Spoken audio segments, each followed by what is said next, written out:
என்ன இது சாந்தி? படிச்சு பாருங்க.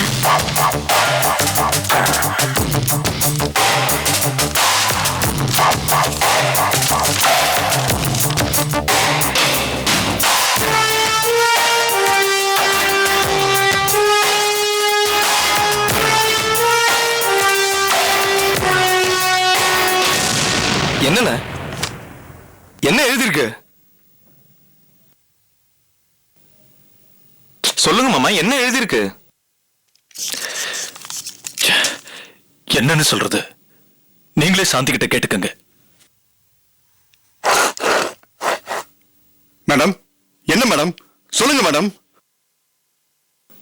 நாராயணா, இப்ப நான் எடுத்திருக்கிற முடிவு எல்லாருக்கும் நல்லது. பல கேள்விக்கு விட மட்டும் இல்ல, பல கேள்வி உருவாகிறதுக்கும் இடம் கொடுக்காது. என்னக்கா சொல்றீங்க? நான் இந்த கம்பெனி பார்ட்னர்ஷிப்ல இருந்து விலகிக்கிறேன். என்ன என்னதெல்லாம்? யார் மேல உனக்கு கோவம்?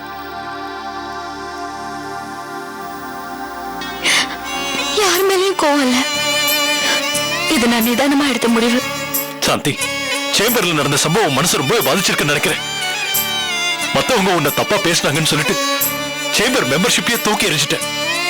உன்னை எப்படியாவது மறுபடியும் சேம்பருக்குள்ள கூட்டிட்டு வரணும்னு அந்த விஷயத்த உங்ககிட்ட பேசணும்னு நினைக்கிற நேரத்துல நீ என்னடா நம்ம கம்பெனில இருந்து விலகிக்கிறேன் ரெசிக்னேஷன் லெட்டர் கொடுக்கல. ரொம்ப மனசு கஷ்டமா இருக்கு சாந்தி.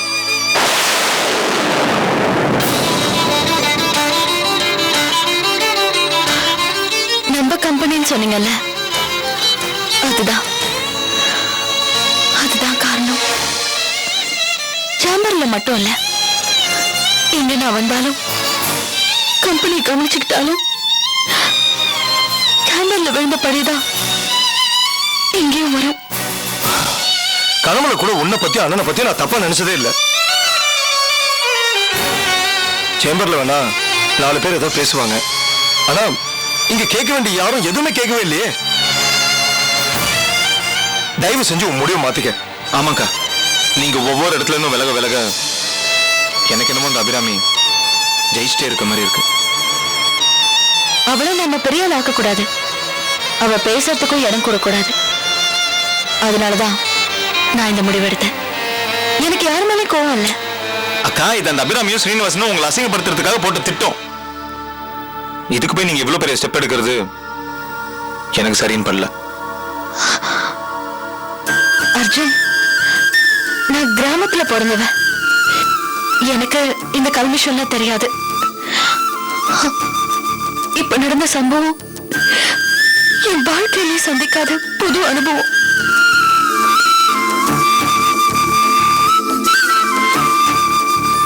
எப்ப இந்த மாதிரி பேசிட்டாங்களோ அதுக்கப்புறம் நான் இப்படி ஒரு முடிவு எடுக்கலன்னா அது நல்லா இருக்காது.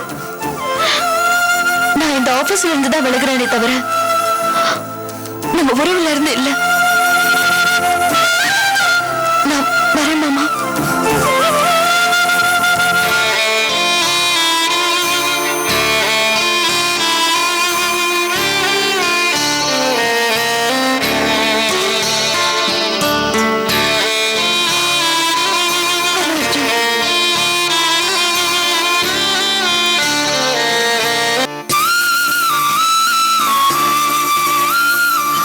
அம்மா, என்னப்பா? யாரம்மா தேடி போறோம்? வேலையை தேடி போறோம்ப்பா. வேலைக்கு போனாதான் சாப்பிட முடியுமா?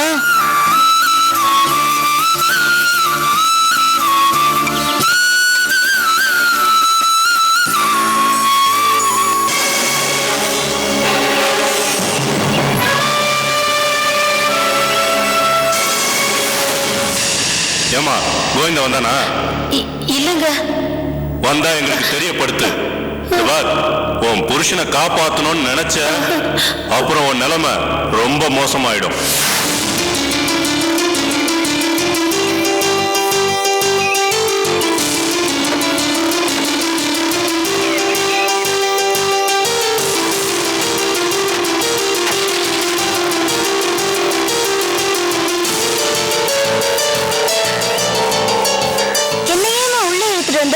அவங்கள பார்த்து ஏன் பயப்படுற? யாரு அவங்களா? உங்க அப்பா இப்படி ஊர் ஊரா ஓடி ஒளியறதுக்கு இந்த பாவை பயலுக்கு தான் காரணம். அப்பாவை கேட்டு நம்ம வீட்டுக்கு வந்து மிரட்டிட்டு போனாங்க. ஆமா, அது என்ன பள்ளிக்கூடமா?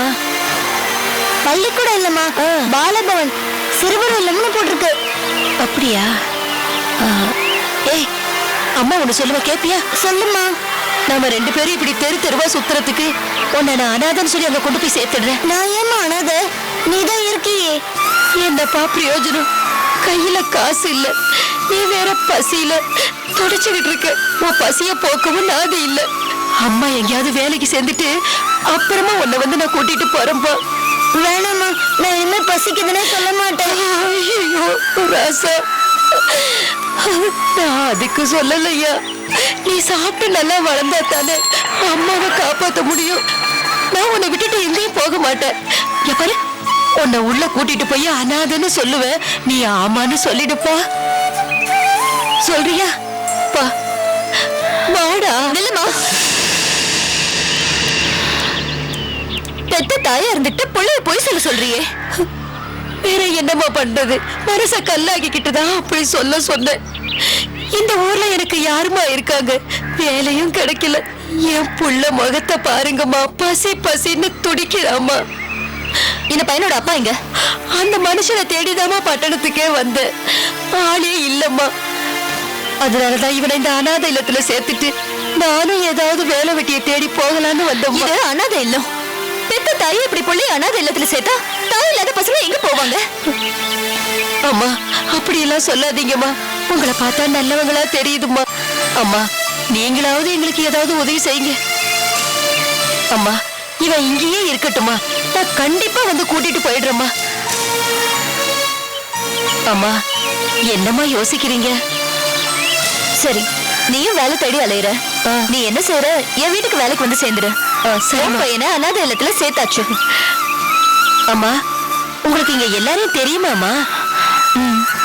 தெரியும். வணக்கம்மா. இன்னும் அங்கேயே நின்னுட்டீங்க? வணக்கம்மா, நான் உங்களை தான் பார்க்க வந்தேன்.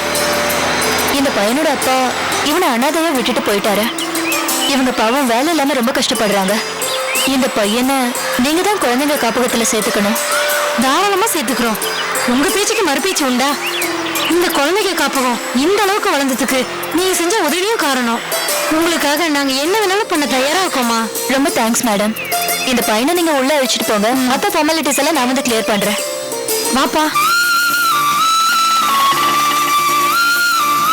கூப்பிடுறாங்கல்ல, போப்பா.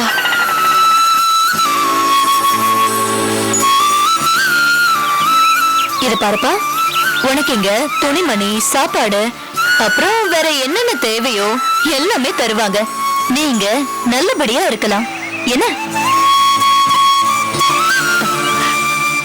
சொல்றாங்கல்ல, அவங்க சொல்றபடி நீ கேட்டு நடந்துக்கப்பா. அம்மா, நான் படிக்கணுமா? நீ படிக்கணுமா? உன்னோட படிப்புக்கு நான் பொறுப்பு. அதுக்கு எவ்வளவு செலவானாலும் பரவாயில்ல. நாளைக்கு உன்னை பார்க்க உங்க அம்மாவும் நானும் வரோம். உன்னை ஸ்கூல்ல சேர்க்கிறோம். என்ன சந்தோஷமா? அம்மா, போயிட்டு வரமா? வா வா வா, நான் பாத்துக்கிறேம்மா. வரேம்மா.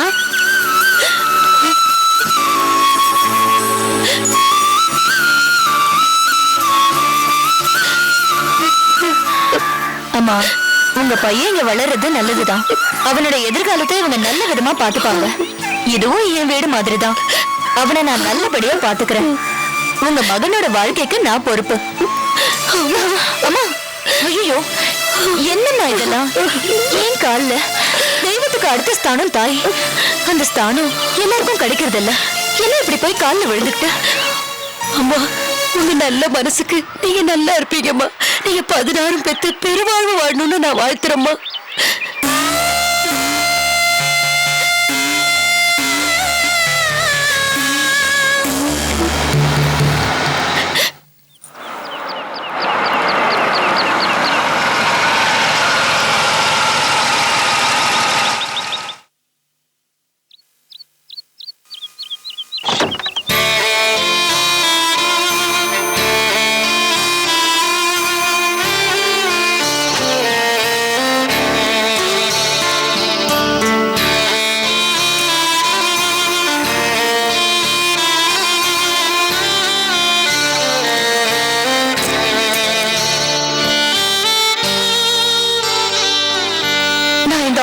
இருந்துதான் விலகுறேனே தவிர நம்ம உறவுல இருந்து இல்ல.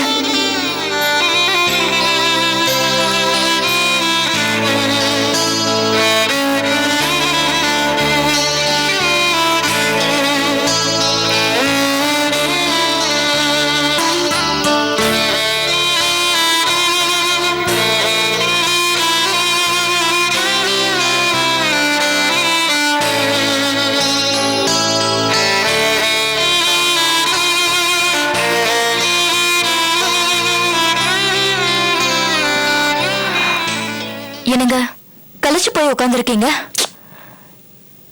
ஏன் உடம்பு சரியில்லையா? அதெல்லாம் ஒண்ணும் இல்ல. வேற இன்னைக்கு என்ன நடந்தது? இவ்வளவு சீக்கிரம் வந்துட்டீங்க, என்னாச்சு?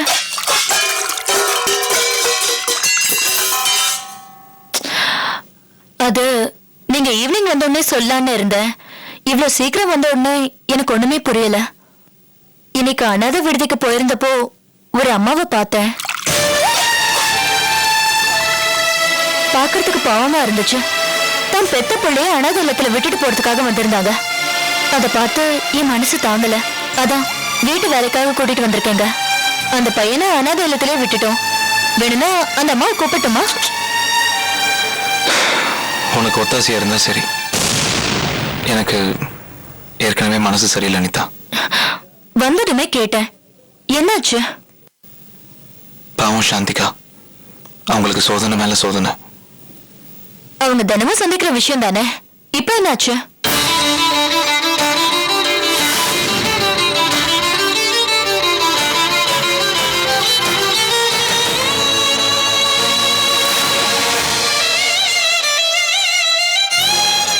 என் பழைய முதலாளி ஸ்ரீனிவாசனை தூண்டி அக்காவையும் மதன் மாமாவையும் என்னச்சு பேச வச்சுட்டா அந்த அபிராமி. அந்த கோவத்துல தான் சாந்திகா சேம்பர்ல இருந்து ரிசைன் பண்ணிட்டாங்க. ஐயோ, சாந்தி அண்ணிய பார்த்து ஆறுதல் சொல்லணுங்க. அவங்களுக்கு ஆறுதல் சொல்றதுக்காக தான் நாங்களும் அங்க போனோம். அங்க போனா சாந்திகா அதோட பெரிய குண்டை தூக்கி போட்டாங்க. என்னங்க? சாந்திகா மதன் மாமா கம்பெனில பார்ட்னரா இருந்தாங்கல்ல? ஆமா. அந்த பார்ட்னர்ஷிப்பே இதுக்கு மேல வேண்டான்னு கம்பெனி விட்டு விலகிட்டாங்க. ஏன்? அங்க இருக்கிறதுல என்ன பிரச்சனை? அதேதான் நாங்களும் கேட்டோம். இதுக்கு மேல சமுதாயத்துக்கு முன்னாடி தொழில் ரீதியா கூட அவங்க 2 பேரும் பேசிக்க கூடாதான். அதான் இந்த முடிவா. எங்க 2 அண்ணன்களும் சாந்தி அண்ணிய சமாதானப்படுத்தலையா? எல்லாரும் முயற்சி பண்ணோம். ஆனா அவங்க யார் பேச்சும் கேட்கறதா இல்ல. அவங்க முடிவுல அவங்க தெளிவா இருக்காங்க. ஒரு பொண்ணுக்கு சரியான வாழ்க்கை அமையலனா அவ வாழ்க்கை எப்படிதான் திசை தெரியாம போயிடும். அதுக்கு உதாரணம் நம்ம சாந்தி அண்ணிதான். ஆனா இந்த அபிராமிக்கு நல்ல துணை கிடைச்சும் அவ வாழ்க்கையை அவளே தானே கெடுத்துக்கிட்டா. எல்லா பிரச்சனைக்கும் அவதான் காரணம். இந்த மாமா வேற நான் ஏதாச்சும் செய்யணும்னு நினைச்சாலும் வேணாம்ப்பா கடவுள் தண்டிப்பாருங்கிறாரு. சிலருக்கு புத்தி வரலனா நாம தான் புரிய வைக்கணும். அபிராமிக்கு புரிய வைக்க உங்களால தான் முடியும். அப்பா பேச்செல்லாம் கேட்காதீங்க.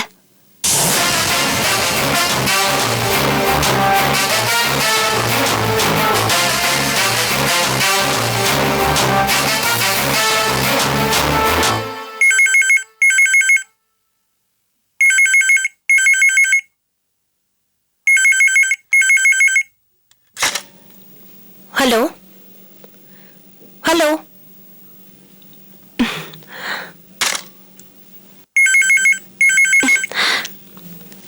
யார் இது மறுபடியும்? ஹலோ, என்னடி ஹலோ? பெல் ஒரு தடவை அடிச்சா உடனே போன் எடுக்க வேண்டாம். யாரு? ஓ சக்காலத்தி. இப்போ அது புரியுதா யாருன்னு? நான் உன் கூட பேச விரும்பல. போன வச்ச நான் மறுபடியும் போன் பண்ணுவேன். செல்போனுக்கும் பண்ணுவேன். அதையும் ஆஃப் பண்ணிட்டேன்னா நேரா வீட்டுக்கே வருவேன். இப்போ உனக்கு என்ன வேணும்? நன்றி. ஊவாயால எனக்கு நன்றி சொல்லணும். நீ பண்ணிட்டு வர காரியத்துக்கு உன் மேல நெருப்பதான் அள்ளி போடணும். இதுல நன்றி ஒரு கேடா உனக்கு? என்ன ரோஹிணி இது? கொஞ்சம் கூட நன்றி இல்லாம பேசுற? பொதுவா ஆம்பளைங்கள தான் நன்றி கெட்டவங்கன்னு சொல்லுவாங்க. அந்த லிஸ்ட்ல இப்ப நீயும் சேர்ந்துட்டியா? நம்ம புருஷனை நான் தெய்வமா மதிச்சேன். ஆனா அவருதான் என்ன மதிக்கவே இல்ல. சரி, அந்த மனுஷனை விட என்னதான் இருந்தாலும் நீ என் ஃப்ரெண்ட் இல்லையா?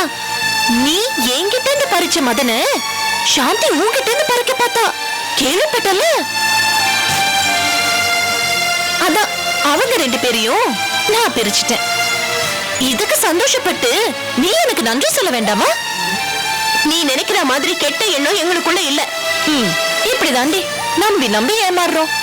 நான் உன்னை நம்பின, நீ என்ன ஏமாத்திட்ட. நீ சாந்திய நம்பின, அவ உன்னை ஏமாத்த பார்த்தா. நல்ல வேளை நான் உன்னை காப்பாத்திட்டேன். இது நீ என்ன நம்ப சொல்றியா? முதல்ல போனை வை. என்னது நல்லது பண்ணாலும் திட்டுற, கெட்டது பண்ணாலும் திட்டுற. உன்னை என்னால புரிஞ்சுக்கவே முடியல ரோஹிணி. இத பாரு, இனிமேலாவது உன் புருஷனை நீ காப்பாத்திக்க. சேம்பர்ல இருந்து அவ விலகி இருந்தாலும் வெளியில சாந்தி மதனும் ஒன்னா சுத்தினா நீ நிரந்தரமா அவரை இழந்துட வேண்டியதுதான். ஜாக்கிரதை. என்ன நான் இவ்வளவு தூரம் பேசியும் ஒரு நன்றி சொல்ல மாட்டேங்கிற? நீ சொல்ல மாட்ட. சரி, நான் போனை வச்சிடுறேன். போனை வைக்கிறதுக்கு முன்னாடி நீ சாந்திய பார்த்தா அவளுக்கு என்னைக்குமே அபிராமி கம்பெனில வேலை இருக்குன்னு சொல்லிடு. வச்சிடுறேன். நீ ஒரு நன்றி கட்டவ.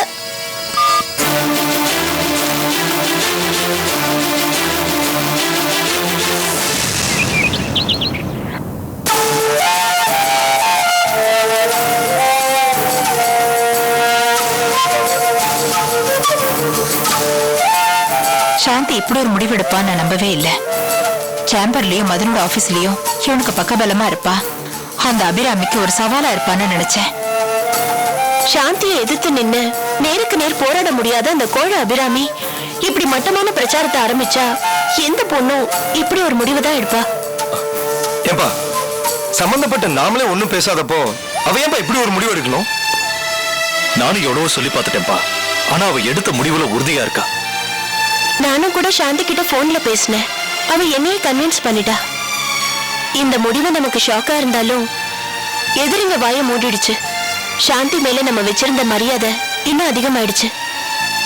எல்லாரும் இருந்தோம், யாரும் இல்லாத நிலைமை சாந்திக்கு. வாழ்க்கைய தொலைச்சிட்டு அவளுக்கு நாம என்ன பண்ண போறோம்? அவ செய்யற நன்மை மட்டும் நாம அனுபவிச்சுட்டு இருக்கோம். அவளுக்கு நாம என்ன நன்மை செய்ய போறோம்? வெறும் ஆறுதல் மட்டும் அவளுக்கு நிம்மதியை தந்துராத. என்னங்க நீங்க எதுவுமே பேசாம இருக்கீங்க?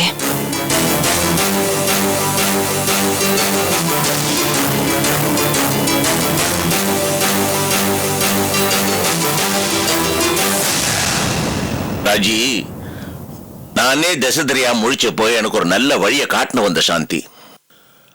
அத்தனை பக்கம் அவகிட்ட இருக்கு. அதனால இந்த இக்கட்டான நிலைமையில அவ எடுத்த அந்த முடிவு தவறுன்னு என்னால சொல்ல முடியல. பாவம், இப்ப ஒரு சேம்பர் பதவி ராஜினாமா பண்ணிட்டா. மதனோட கம்பெனில இருந்து விலகிட்டா. அவளை கொஞ்சம் கூட மரியாதை குறையாம இன்னொரு பதவியில் அமர்த்த வேண்டியது என்னோட பொறுப்பு.